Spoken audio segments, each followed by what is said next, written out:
വിശുദ്ധ മത്തായി എഴുതിയ സുവിശേഷം 28-ാം അധ്യായം 5, 6 എന്നീ വാക്യങ്ങൾ. ദൂതൻ സ്ത്രീകളോട്, ഭയപ്പെടേണ്ട, ക്രൂശിക്കപ്പെട്ട യേശുവിനെ നിങ്ങൾ അന്വേഷിക്കുന്നു എന്ന് ഞാൻ അറിയുന്നു. അവൻ ഇവിടെയില്ല.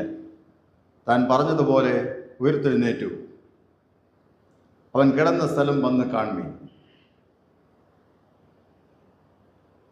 അവൻ ഇവിടെയില്ല, ഉയർത്തെഴുന്നേറ്റു. പ്രാർത്ഥിക്കാം. കർത്താവേ, പരിശുദ്ധ പിതാവേ, 2024 ആണ്ടിലെ ഉയർപ്പ് പെരുന്നാൾ കൊണ്ടാടുവാൻ തക്കവണ്ണം അങ്ങ് അവിടുന്ന് അടിങ്ങൾക്ക് ഭാഗ്യം തന്ന മഹാസ്നേഹത്തിനായി നന്ദിയുടെ സ്തോത്രം. അതിരാവിലെ വളരെ താല്പര്യപ്പെട്ട് ഈ ഉയർപ്പിൻ്റെ ശുശ്രൂഷയിൽ ആരാധനയിൽ പങ്കുചേരുവാൻ കടന്നു വന്നിരിക്കുന്ന അവിടുത്തെ മക്കളെ അവിടുന്ന് അനുഗ്രഹിക്കണമേ. അങ്ങയുടെ വചനത്താൽ ഞങ്ങളെ നിറയ്ക്കണമെന്ന് പ്രാർത്ഥിക്കുന്നു. ഉയർത്തെഴുന്നേറ്റ കർത്താവ്, ആ കർത്താവിനെ പിൻപറ്റുവാൻ ഞങ്ങളെ ദിനംതോറും സഹായിക്കണം.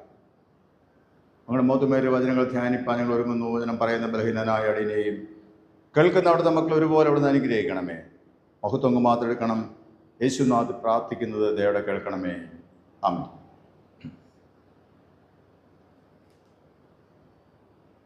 കഴിഞ്ഞ ചാമ്പൽ ബുധനാഴ്ച മുതൽ ഇന്നുവരെ വലിയ നോമ്പിൻ്റെ പ്രത്യേക ആരാധനകൾ നമ്മുടെ ദേവാലയങ്ങളിൽ നടത്തപ്പെട്ടുകൊണ്ടിരിക്കുകയാവുന്നുവല്ലോ. നിങ്ങൾ അത് വളരെ താല്പര്യവും അതിൽ പങ്കുചേരുന്നു എന്ന് കാണുന്നതിലും അതിയായ സന്തോഷമുണ്ട്. ഇന്ന് അതിൻ്റെ വളരെ പ്രധാനപ്പെട്ട ഒരു ദിവസമാണ്. ഉയർപ്പ് ഞായറാഴ്ചയാണ്. നോമ്പ് വീടലിൻ്റെ ഒരു ദിവസമാണ്. മറ്റ് സഭകളിൽ നിന്ന് വ്യത്യസ്തമായി CSI സഭകൾ അതിൽ നോമ്പ് ആചരിക്കുന്നവരുണ്ട്, അല്ലാത്തവരുണ്ട്. അതുപോലെ തന്നെ വ്യത്യസ്തമായ രീതിയിൽ കാണുന്നവരുണ്ട്. അതെല്ലാം ശരിയാണ്. എങ്കിലും എല്ലാ തലമുറകളും യേശുവിൻ്റെ ജനനത്തെക്കുറിച്ചും യേശുവിൻ്റെ വരവിൻ്റെ ഉദ്ദേശത്തെക്കുറിച്ചും ഈ ഭൂമിയിലെ ജീവിതത്തെക്കുറിച്ചും എനിക്ക് നിങ്ങൾക്കും വേണ്ടി, അല്ലെങ്കിൽ മനുഷ്യകുലത്തിനു വേണ്ടി യേശു സഹിച്ച, ദൈവപുത്രൻ സഹിച്ച കഷ്ടങ്ങളും പങ്കപ്പാടുകളെക്കുറിച്ചും എല്ലാ തലമുറകളും ഓർക്കണം. ഓർത്ത് ദൈവത്തെ ആരാധിക്കണം, ദൈവത്തിലേക്ക് തിരിയണം എന്നുള്ള സഭയുടെ പ്രത്യേക നിശ്ചയത്തിൻ്റെ ഭാഗമാണ് നോമ്പ് ആചരണങ്ങളും മറ്റെല്ലാം പ്രത്യേക ആചരണങ്ങളെല്ലാം. അതിലൂടെ ലക്ഷ്യം വയ്ക്കുന്നത് നമ്മൾ ആ യാഥാർത്ഥ്യത്തെക്കുറിച്ചുള്ള ഒരു ബോധ്യം പുത്തൻ തലമുറയ്ക്ക് കൊടുക്കുക, കൈമാറുക, നമ്മൾ തന്നെ അതിൽ നിലനിൽക്കുക എന്നുള്ളത് തന്നെ. ഇവിടെ വിശുദ്ധ സുവിശേഷത്തിൽ നമ്മൾ വായിക്കുമ്പോൾ ഇന്നലെയും മിനിഞ്ഞാന്നൊക്കെ ആയിട്ട് നമ്മൾ ദൈവത്തിൻ്റെ അതിമഹത്തായ വചനങ്ങൾ, പ്രത്യേകിച്ച് ക്രൂശിലെ മൊഴികളൊക്കെ നമ്മൾ ധ്യാനിച്ചു, പ്രാർത്ഥിച്ചു. അതിൻ്റെ അവസാനം പിന്നീട് ഇന്ന് ആഴ്ചവട്ടത്തിൻ്റെ 1-ാം നാളിൽ യേശുവിൻ്റെ അവിടുത്തെ യഹൂദന്മാരുടെ മര്യാദ പ്രകാരം ശവശരീരം അതിൽ അവരുടെ രീതി അനുസരിച്ചുള്ള സുഗന്ധവർഗ്ഗങ്ങൾ പൂശുവാൻ വേണ്ടി പോകുന്ന സ്ത്രീകൾ യേശുവിൻ്റെ ശരീരം കാണാതെ അവിടെ നിന്നു എന്നാണ് അവിടെ രേഖപ്പെടുത്തിയിരിക്കുന്നത്. വിശുദ്ധ മത്തായി ആ ഭാഗം എഴുതുമ്പോൾ കുറെ കൂടെ വിശുദ്ധമായൊരു ചിത്രം നൽകുന്നുണ്ട്. എങ്ങനെയായിരുന്നു യേശുവിൻ്റെ ഉയർത്തെഴുന്നേൽപ്പ് എന്നുള്ളതിനെക്കുറിച്ച്, അതിൻ്റെ പ്രകൃതിക്ക് എന്ത് സംഭവിക്കുന്നു എന്നുള്ളതിനോട് ചേർത്താണ് വിശുദ്ധ മത്തായി സുവിശേഷം എഴുതുന്നത്. 1-ാം നാളിൽ ശബത്ത് കഴിഞ്ഞ് വരുന്ന 1-ാമത്തെ ആഴ്ചവട്ടത്തിന് 1-ാം ദിവസം സ്ത്രീകൾ യേശുവിൻ്റെ കല്ലറയിൽ ചെന്നപ്പോൾ പെട്ടെന്ന് വലിയൊരു ഭൂകമ്പമുണ്ടായി എന്നവിടെ രേഖപ്പെടുത്തിയിരിക്കുന്നു. ഭൂകമ്പമുണ്ടായ ആ സമയത്ത് സംഭവിക്കുന്ന കാര്യങ്ങൾ അവിടെ നമ്മൾ സുവിശേഷം ഇപ്പോൾ വായിച്ചപ്പോൾ നമ്മൾ വായിച്ചു കേട്ടു. അതിനുശേഷമാണ് ദൂതന്മാരുടെ പ്രത്യക്ഷത സ്ത്രീകൾക്ക് ഉണ്ടായത്. സ്ത്രീകളോട് സംസാരിക്കുന്നത്, അവരെന്താണോ അന്വേഷിച്ചത് അവനവിടെ ഇല്ല, ഉയർത്തെഴുന്നേറ്റു എന്ന് അവിടെ ആ സന്ദേശം സ്ത്രീകളോട് ദൂതന്മാർ പറയുന്നു. അതുകൊണ്ട് കാര്യം ശിഷ്യന്മാരോട്, സഹോദരന്മാരോട് പറയാനായിട്ട് ദൂതൻ അവരെ നിയോഗിച്ചയക്കുന്ന ചിത്രമാണ് ആദ്യത്തെ ഖണ്ഡികയിൽ. എന്നാൽ 2-ാമത്തെ ഖണ്ഡിക നമ്മൾ വായിക്കുമ്പോൾ അവിടെ മറ്റൊരു ചിത്രമാണ് കാണുന്നത്. യേശു ഉയർത്തെഴുന്നേറ്റു എന്നുള്ള യാഥാർത്ഥ്യം മറച്ചു വയ്ക്കാനായി കാവൽക്കാരും മഹാപുരോഹിതന്മാരും നാടുവാഴിയെല്ലാം കൂടെ ചേർന്ന് ഒരു കെട്ടുകഥ ഉണ്ടാക്കി. അതിപ്രകാരമാണ്: കാവൽക്കാർ ഉറങ്ങുന്ന സമയത്ത് ശിഷ്യന്മാർ വന്ന് യേശുവിൻ്റെ ശരീരം മോഷ്ടിച്ചുകൊണ്ടുപോയി എന്ന് പറയണം എന്നുള്ളതാണ്. ആ കഥ ധാരാളം പണം കൊടുത്തു എന്ന് പറഞ്ഞിരിക്കുന്നു. അത് ഇന്നത്തെ കാലഘട്ടമൊക്കെ ആയിട്ട് വളരെ വളരെ സാമ്യപ്പെട്ടു പോകുന്നതൊക്കെ കാണുവാൻ സാധിക്കും. സത്യത്തെ മൂടിവെക്കാനായി പണം ഉപയോഗിക്കുന്ന രീതി അത് ഇപ്പോഴല്ല, പണ്ടും ഉണ്ടായിരുന്നു എന്ന് നമുക്ക് കാണുവാൻ സാധിക്കും. രണ്ട് തരം സന്ദേശങ്ങളാണ്, രണ്ട് തരം വിവരണങ്ങളാണ് യേശുവിൻ്റെ മരണാനന്തരത്തെക്കുറിച്ചുള്ള അല്ലെങ്കിൽ ഉയർപ്പിനെ കുറിച്ചുള്ള കാര്യങ്ങളെക്കുറിച്ച് ലോകത്തിന് പകരപ്പെട്ടത് അന്ന്. ഒന്ന്, യേശു ഉയർത്തെഴുന്നേറ്റു എന്നുള്ള യഥാർത്ഥം സത്യം. ഒന്ന്, യേശു ഉയർത്തെഴുന്നേറ്റില്ല എന്നുള്ള ഒരു കെട്ടുകഥ. ഒരു സത്യവും ഒരു കെട്ടുകഥയും രണ്ടും കൂടെ ഒരുമിച്ച് ഇന്നെന്ന പോലൊരു പ്രഭാതത്തിൽ ലോകത്തിലേക്ക് പരന്നു വ്യാപിച്ചു. 2024 ആണ്ടിലെ ഈ ഉയർപ്പിൻ്റെ പെരുന്നാളിൽ നമ്മളിവിടെ ആയിരിക്കുമ്പോൾ, ഉയർപ്പ് ഞായറാഴ്ച പ്രഭാതത്തിൽ ആരാധനയിൽ നമ്മളായിരിക്കുന്ന സമയത്ത് നമ്മളിതിൻ്റെ ഏത് വശത്താണ് നമ്മൾ നിൽക്കുന്നത് എന്ന് ശ്രദ്ധിക്കുന്നതാണ്. യഥാർത്ഥത്തിൽ യേശു ഉയർത്തെഴുന്നേറ്റു എന്നുള്ള ആ ഒരു സന്ദേശമാണോ, ദൂതൻ സ്ത്രീകളോട് പറഞ്ഞ സന്ദേശമാണോ, സത്യമായ സന്ദേശമാണോ, അതോ കെട്ടുകഥ, ഉയർത്തെഴുന്നേറ്റില്ല, യേശുവിൻ്റെ ശരീരം മോഷ്ടിച്ചു കൊണ്ടുപോയി എന്നുള്ള കഥയാണോ, കെട്ടുകഥയാണോ നമ്മൾ പ്രചരിപ്പിക്കുന്നത് എന്ന് ചിന്തിക്കുന്നത് വളരെ നല്ലതാണ്. ലേഖനവേദഭാഗം നമ്മൾ വായിച്ചപ്പോൾ അവിടെ കൊലോസ്യ ലേഖനത്തിൽ വളരെ വ്യക്തമായിട്ട് പറഞ്ഞിരിക്കുന്നു, ആകയാൽ നിങ്ങൾ ക്രിസ്തുവിനോടുകൂടെ ഉയർത്തെഴുന്നേറ്റിരിക്കുന്നുവെങ്കിൽ ക്രിസ്തു ദൈവത്തിൻ്റെ വലത്ത് ഭാഗത്തിരിക്കുന്നിടമായ ഉയരത്തിലുള്ളത് അന്വേഷിപ്പീൻ, ഭൂമിയിലുള്ളതല്ല ഉയരത്തിലുള്ളത് തന്നെ ചിന്തിപ്പീൻ. നമ്മൾ ക്രിസ്തു ഉയർത്തെഴുന്നേറ്റു എന്നുള്ള ശിഷ്യന്മാരോട് അറിയിപ്പാൻ സ്ത്രീകൾക്ക് ലഭിച്ച അല്ലെങ്കിൽ ദൂതന്മാർ നൽകിയ ആ സന്ദേശമാണ് നമ്മൾ വിശ്വസിക്കുന്നതെങ്കിൽ നമുക്ക് മറ്റൊരു ദൗത്യം കൂടി ഉണ്ട്. അതേതാണെന്ന് ചോദിച്ചാൽ, യേശു ഉയർത്തെഴുന്നേറ്റിരിക്കുന്നു എന്ന് നമ്മൾ സാക്ഷിക്കുന്നതുകൊണ്ട് നമ്മുടെ ചിന്തകൾ എപ്പോഴും ഉയരത്തിലുള്ളതായിരിക്കണം. ദൈവത്തിൻ്റെ ഇടത്തായിരിക്കണം നമ്മുടെ ചിന്ത.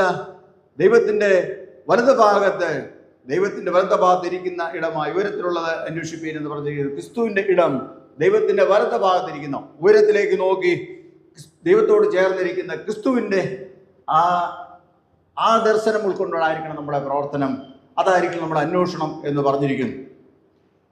തൊട്ട് താഴെയുള്ള ഖണ്ഡിക നമ്മൾ വായിക്കുമ്പോൾ അവിടെയും അതിൻ്റെ അന്വേഷണത്തിൻ്റെ വ്യത്യസ്തമായ രീതികൾ അവിടെ പറഞ്ഞിട്ടുണ്ട്.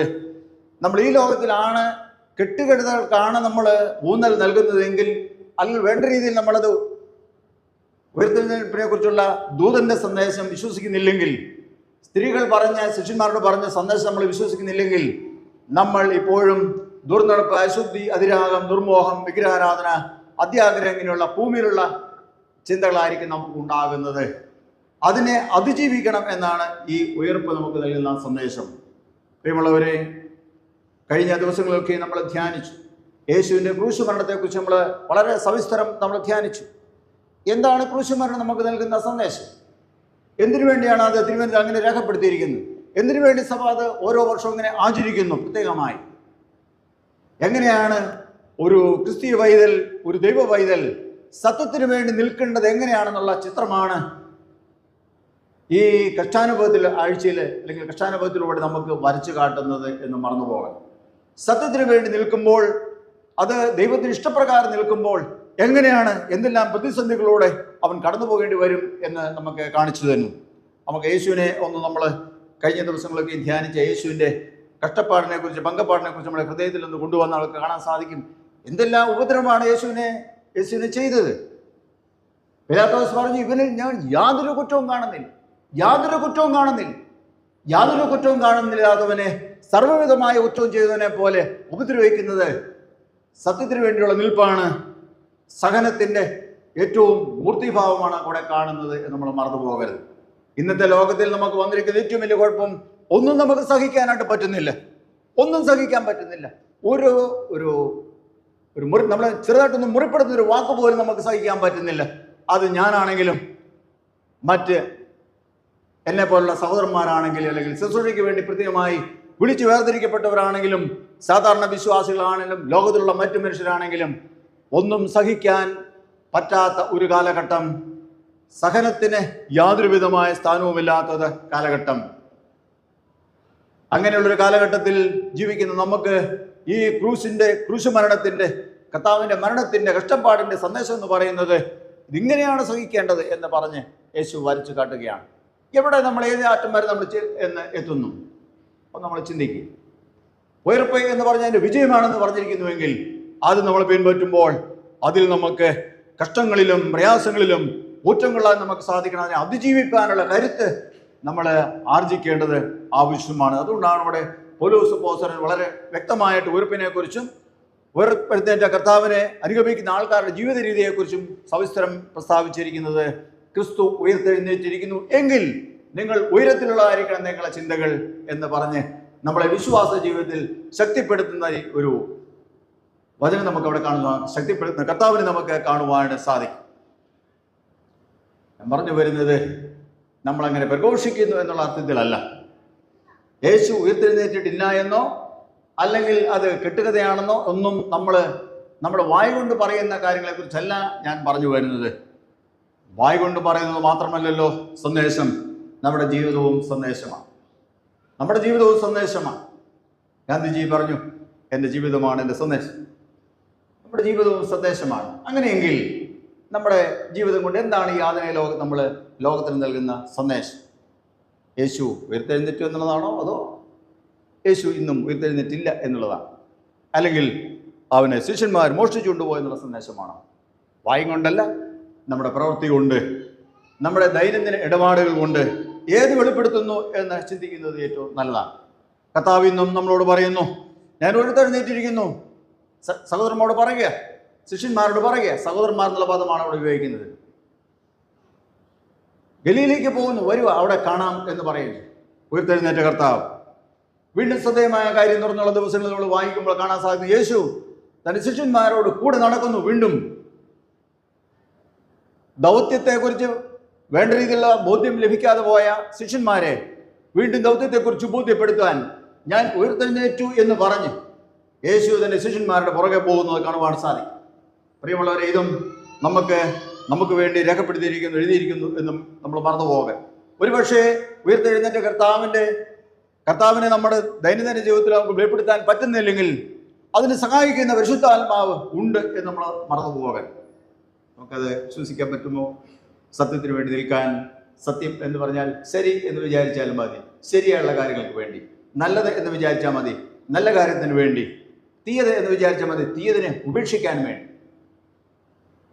നല്ലതിനെ മുറുകെ പിടിക്കാൻ വേണ്ടി, അതിനുവേണ്ടി എന്ത് കഷ്ടവും സഹിക്കാൻ വേണ്ടി സാധിക്കുമോ? സാധിക്കുമെങ്കിൽ നമ്മൾ ഉയർത്തെഴുന്നേറ്റ കർത്താവിൻ്റെ പക്ഷത്താണ് എന്ന് നമ്മൾ മറന്നു പോകരുത്.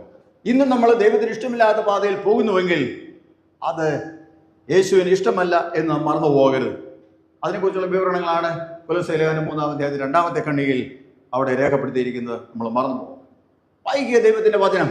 എന്താണ് നമ്മൾ ഈ ആധുനിക ലോകത്തിന് നൽകാൻ നമുക്ക് ദൈവം ഏൽപ്പിച്ചിരിക്കുന്ന ദൗത്യം എന്ന് പറയുന്നത്, സന്ദേശം എന്ന് പറയുന്നത് എന്താ? നോക്കുക ഞങ്ങളുടെ ജീവിതത്തെ.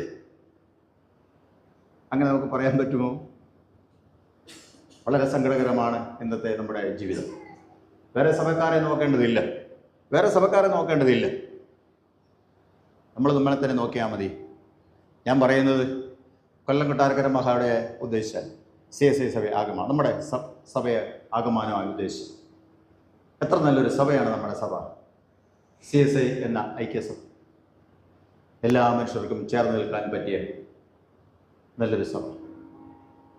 എന്താണ് നമ്മൾ ആ സഭയിൽ അംഗങ്ങളാണ് നമ്മൾ ലോകത്തിന് നൽകാൻ സന്ദേശം എന്താണ്? ഒരു ചെറിയ കാര്യം നമുക്ക് സഹിക്കാൻ പറ്റുന്നുണ്ടോ? പറ്റുന്നില്ല. ലോകത്തിലുള്ളതിനേക്കാൾ ഭയങ്കരമായുള്ള കാര്യങ്ങളാണ് നമ്മൾ നമ്മുടെ സഭയിൽ കാണുന്നത്. അല്ലെങ്കിൽ കാണുന്ന വേറെ ആരെയും നോക്കേണ്ടതില്ല, എന്നെയും നിങ്ങളെയും നോക്കിയാൽ മാത്രം മതി. നമ്മളെ നോക്കി ലോകം പറയും, അവർ വെറുതെ പറയുന്നതാണ്, യേശു ഉയർത്തെഴുന്നേറ്റ് എന്ന് പറയുന്നത് വെറുതെ പറയുന്നതാണ്. എങ്കിൽ അവരങ്ങനെ ജീവിക്കുമോ എന്ന് ചോദിക്കും. ശരിയല്ലേ?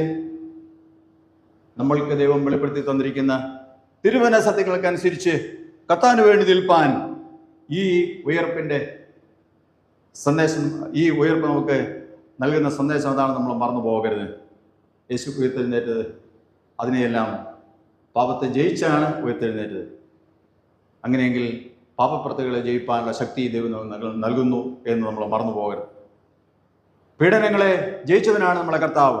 എങ്കിൽ നാം ഏൽക്കുന്ന ശാരീരികവും മാനസികവുമായ ചെറിയ പീഡനങ്ങളും ആണെങ്കിലും വലുതാണെങ്കിലും അതിനെ അതിജീവിപ്പാനുള്ള കരുത്തും ഈ കർത്താവ് നമുക്ക് നൽകുന്നു എന്ന് നാം മറന്നു പോകരുത്. നമുക്കതൊന്ന് പ്രായോഗികമാക്കാൻ നമുക്ക് സാധിക്കുമോ? പ്രാർത്ഥിക്കുക ദൈവത്തോട്. പറഞ്ഞിട്ടുണ്ട്, ഞാൻ എല്ലാ നാളും നിങ്ങളോട് കൂടെയുണ്ട് എന്നാരും ചെയ്ത ഈ കർത്താവിനെ നമുക്കൊന്ന് പൂർണ്ണമായിട്ടൊന്ന് വിശ്വസിക്കാനുള്ള പറ്റുമോ? വിശ്വസിച്ചുകൊണ്ട് കർത്താവേ, അങ്ങേ ഞങ്ങൾ ഈ ലോകത്തിന് വെളിപ്പെടുത്തി കൊടുക്കുവാൻ പരിശ്രമിക്കുന്നു എന്ന് നമുക്കൊന്ന് പറയാൻ സാധിക്കുമോ? പുതുക്കം പ്രാപിക്കുന്നതിനെ കുറിച്ചും അതിനകത്ത് പറഞ്ഞിട്ടുണ്ട്. അത് എങ്ങനെ എന്ന് നമ്മൾ ഒന്ന് ചിന്തിക്കുക. അപ്പോൾ പിന്നെയും താഴോട്ട് വരുമ്പോൾ ഇങ്ങനെയാണ് പറഞ്ഞിരിക്കുന്നത്, യേശുവിനെ ധരിക്കുക എന്നാണ്. യേശുവിനെ ധരിക്കുക, ഉയർത്തെഴുന്നേറ്റ കർത്താവിനെ ധരിക്കുക. ധരിക്കുക എന്ന് പറഞ്ഞാൽ നമ്മൾ വസ്ത്രം ധരിക്കുന്ന പോലെ ധരിക്കുക എന്ന് പറഞ്ഞാൽ നമ്മളെ കാണുന്നവര് നമ്മൾ ധരിച്ചിരിക്കുന്നതിനെ കാണുന്നുള്ളൂ. നമ്മുടെ ഉള്ളിലെ എന്ത് ചെയ്യുന്നില്ല, ഉള്ളിലെ നമ്മുടെ മനുഷ്യനെ കാണുന്നില്ല. ക്രിസ്തുവിനെ നമ്മൾ ധരിക്കുമ്പോൾ ക്രിസ്തുവിനെയാണ് കാണുന്നത്. ചോദ്യം ഇതാണ്, നമ്മളെ ദർശിക്കുന്നവർ, നമ്മളെ കാണുന്നവർ നാം ധരിച്ചിരിക്കുന്ന യേശുവിനെ കാണാൻ പറ്റുന്നുണ്ടോ എന്ന് ചിന്തിക്കും. ഇല്ലെങ്കിൽ അത് അപകടകരമായൊരു പോക്കാണ് എന്നുള്ളതിന് യാതൊരു സംശയവുമില്ല. അതുകൊണ്ട് 2024 ആണ്ടിൽ നമ്മൾ ഈ ഉയർപ്പിൻ്റെ പെരുന്നാൾ കൊണ്ടാടുമ്പോൾ ഇങ്ങനെ നമ്മൾ സ്വയം പ്രാർത്ഥിച്ച് കടന്നു പോവുക. ദൈവമേ, ഒരു ദൈവവിശ്വാസി, ഒരു ക്രിസ്തീയ പൈതൽ എങ്ങനെ ലോകത്തിൽ ജീവിക്കണമെന്ന് അങ്ങ് കാണിച്ചു തന്നിട്ടുണ്ടല്ലോ. അത് സഹനത്തിൻ്റെ പാതയാണ്, അത് കഷ്ട അനുഭവത്തിൻ്റെ പാതയാണ് നിങ്ങൾ മനസ്സിലാക്കുന്നു. ശാരീരിക മാനസികമായുള്ള പീഡനങ്ങൾ എത്രമാത്രം ഏതറ്റം വരെ ഏൽക്കാം എന്നുള്ളതിൻ്റെ ചിത്രമാകുന്നതിൽ അങ്ങ് കാണിച്ചത്. അത് ഞങ്ങൾക്ക് മാതൃകയാക്കാൻ സഹായിക്കണമേ എന്നുള്ള പ്രാർത്ഥനയോടെ നമുക്ക് ഓരോ ദിവസവും ജീവിക്കാൻ നമുക്ക് സാധിക്കുമോ? അടുത്ത നിമിഷം എന്ത് സംഭവിക്കും എന്ന് കൃത്യമായി അറിഞ്ഞുകൊണ്ട് മുമ്പോട്ട് അതിലേക്ക് പോകുന്ന കർത്താവ്, അതാണ് നമുക്ക് തരുന്ന മാതൃക എന്ന് നാം മറന്നു പോകാൻ. അതുകൊണ്ട് നമുക്ക് പ്രാർത്ഥിക്കാം. ദൈവമേ, ഇന്നെന്ന പോലൊരു നാളിൽ അങ്ങ് ഉയർത്തെഴുന്നേറ്റുവല്ലോ, അത് ഞങ്ങൾ വിശ്വസിക്കുന്നു. ദൂതൻ പറഞ്ഞ ആ വാക്ക് ഞങ്ങൾ വിശ്വസിക്കുന്നു.